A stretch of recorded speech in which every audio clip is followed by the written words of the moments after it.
Welcome back to Beginner's Breadboards, my electronics learning journey. Today we're looking at a 555 timer IC in its bistable mode, which is a fairly common IC used in general use.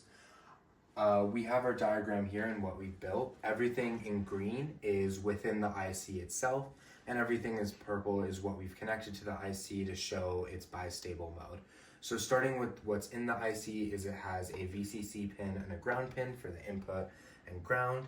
Within that, it also has 3 resistors that split the voltage here. Those go into 2 comparators, which compare the voltages, and that also goes into a set reset latch, which produces values that look like this. So if the R is low and the set is also low, it'll remain at its previous state.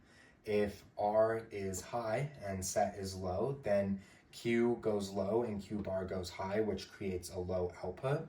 And then if reset is low and set is high, that produces a high output. And then what we've connected to this is 5 volts VCC and 0 volts ground. We're using a USB to power this.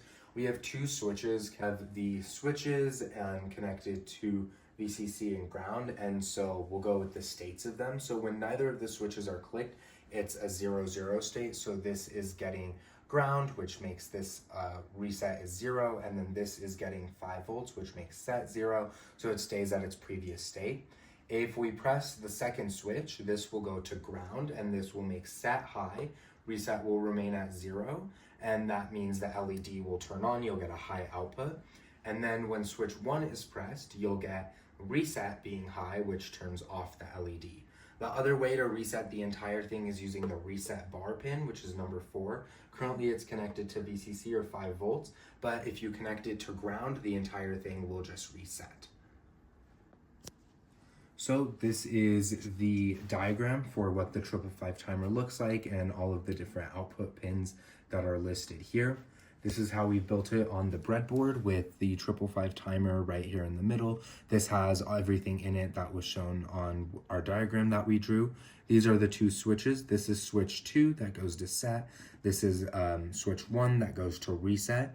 And then we have our LED and all of our resistors connected. We're powering this with just a simple USB cable. Now, what's interesting about this is when you power it, and you put this to the positive, it will pick a state. It's pretty much random, so sometimes it'll go high, sometimes it'll go low. But when you press the set button, the LED will turn on and glow. Then you press the reset button, the LED will turn off.